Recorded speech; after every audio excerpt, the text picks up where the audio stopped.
Hey guys, can you believe it's already been 31 years since Before Sunrise hit theaters? Yeah, January 27th, 1995, that magical day when Richard Linklater dropped this quiet little indie romance bomb and changed how a lot of us think about love, connection, and just talking. Today we're celebrating the 31st anniversary of Before Sunrise, 1995. That film where Ethan Hawke and Julie Delpy basically redefined what a date movie could be. No big explosions, no dramatic confessions in the rain, just two strangers wandering Vienna all night, talking about life, death, love, God, sex, dreams, everything. And somehow it feels more real than most Hollywood romances ever do. If you haven't seen it yet, or it's been a while, this is the perfect moment to revisit. The movie just turned 31, and it's still as fresh and heartbreakingly beautiful as it was back then. Ethan Hawke even posted some throwback pics from the Sundance premiere on Instagram this year, calling it a great night. Robert Redford himself introduced it. Can you imagine? The founder of Sundance hyping up this low-budget gem. Before Sunrise wasn't some massive studio project. It was made for about $2.5 million. Peanuts compared to the blockbusters of the mid-90s. Linklater took a real-life encounter he had in Philadelphia, a night walking and talking with a woman he never saw again, and turned it into this intimate, dialogue-driven masterpiece. Hawke plays Jesse, an American backpacker heading home, and Delpy is Céline, a French student on her way to Paris. They meet on a train, hit it off, and impulsively decide to get off in Vienna together for one night, knowing they'll probably never see each other again. So, how did this tiny romantic experiment even get made? Back in the early 90s, Richard Linklater was already the indie king after Dazed and Confused, that 1993 stoner classic that basically launched Matthew McConaughey's career with one line, all right.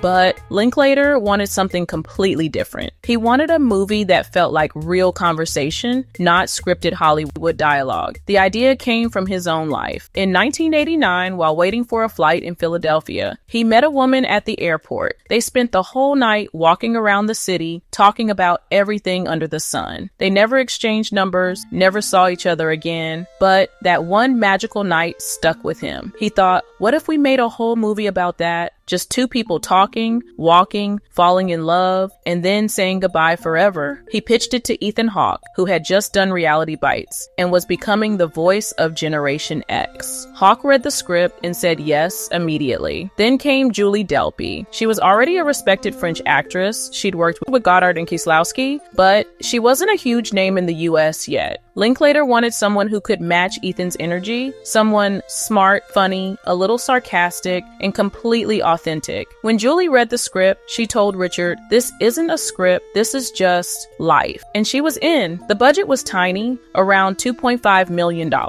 They shot almost the entire film on location in Vienna over 11 nights. No big sets, no special effects. The crew was small, the schedule was tight, and they basically lived the movie while making it. Hawke and Delpy weren't just acting, they were improvising huge chunks of dialogue. Linklater gave them freedom to change lines, add stories from their own lives, make it feel real. That's why the conversations feel so natural. They weren't reciting lines, they were talking like real people do when they're nervous, excited, and falling for each other. Fun fact, the famous Ferris wheel scene at the Prater amusement park, they actually shot it at night with no permits. They just snuck in and filmed it guerrilla style. That kind of risk-taking is what gives the movie its raw, unpolished magic. Now let's dive deep into the hidden story of Before Sunrise, the stuff most people don't know that makes this movie even more special. First off, the title. A lot of folks think Before Sunrise is just poetic, but Linklater had a super practical reason.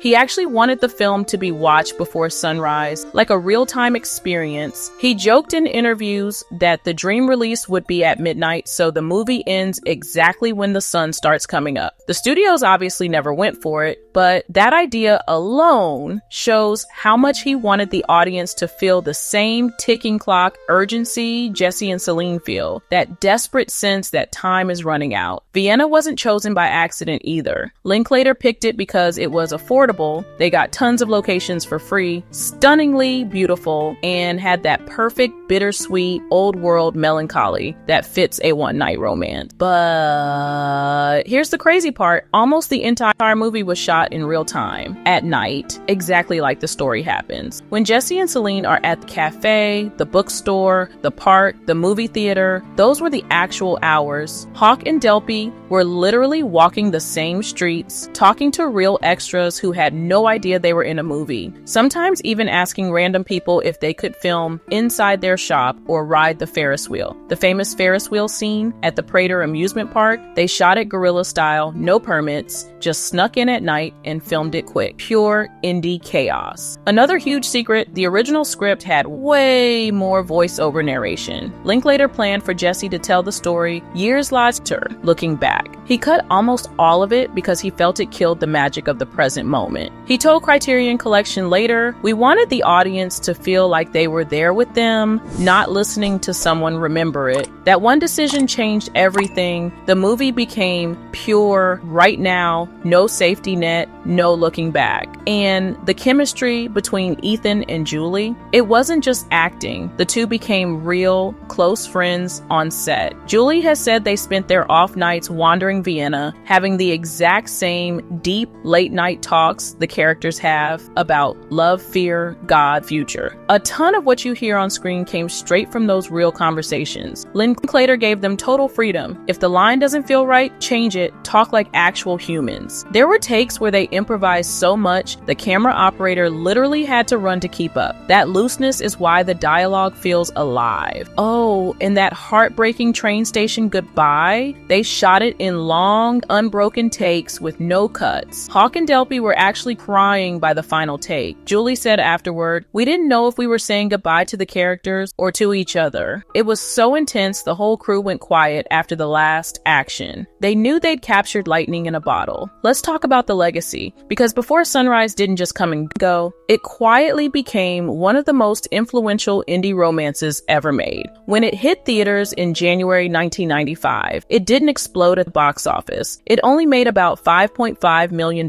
worldwide against that tiny $2.5 million budget. But critics loved it. Roger Ebert gave it 4 stars and called it the best romantic movie of its generation. People walked out of screenings feeling like they just had a real conversation with two strangers who felt like friends. That's rare. The real explosion came later. Word of mouth turned it into a cult classic, especially among college kids and film students who saw themselves in Jesse and Céline, young, broke, full of big ideas, scared of real commitment. It became the movie you watched when you wanted to feel less alone. And then, 9 years later, Linklater did something almost no one expected. He made Before Sunset 2004. Same characters, same actors, 9 years older, meeting again in Paris. Then came Before Midnight 2013 in Greece. The Before Trilogy became one of the most unique things in cinema history. 3 films shot 9 years apart, following the same couple through real-time aging, real-life changes, marriage, kids, fights, love. No other director has ever done anything quite like it. Ethan Hawke and Julie Delpy grew up with these characters. They've said in interviews that playing Jesse and Céline felt like checking in on alternate versions of themselves. The trilogy captures what real long-term relationships look like. Not just the honeymoon phase, but the messy, beautiful, painful middle. It's honest in a way Hollywood rarely is, and people still talk about it like it's their own story. There are Reddit threads, podcasts, even academic papers analyzing the dialogue. Fans in their 40s and 50s rewatch it and cry because they see their own lives reflected back. Today, on its 31st anniversary, Before Sunrise still feels urgent. In a world of fast swipes and ghosting, this movie reminds us what it's like to really listen to someone for hours, to stay up all night because you don't want the conversation to end.